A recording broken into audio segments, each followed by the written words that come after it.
d'avoir des chefs. Et on est passé du statut de chef à manager.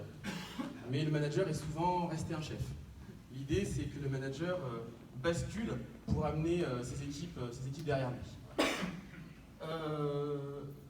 Le leader, c'est celui qui va susciter l'envie, c'est celui qui va montrer l'exemple, et c'est celui, enfin, qui va intégrer quelque chose qu'on appelle le lien, de l'ordre de la filiation, qui va être tantôt un mentor, être tantôt une épaule, être tantôt une boîte à réponses, parce que les collaborateurs ont souvent énormément de questions qu'ils ne posent d'ailleurs souvent pas, et ils attendent que les managers leur répondent.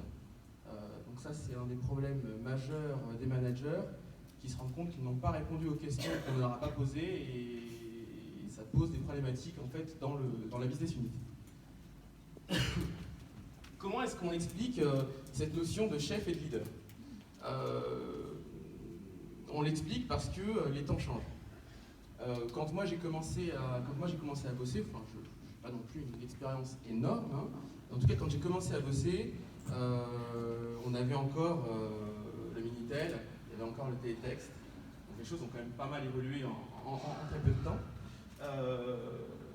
Et on avait aussi des idéaux qui étaient différents.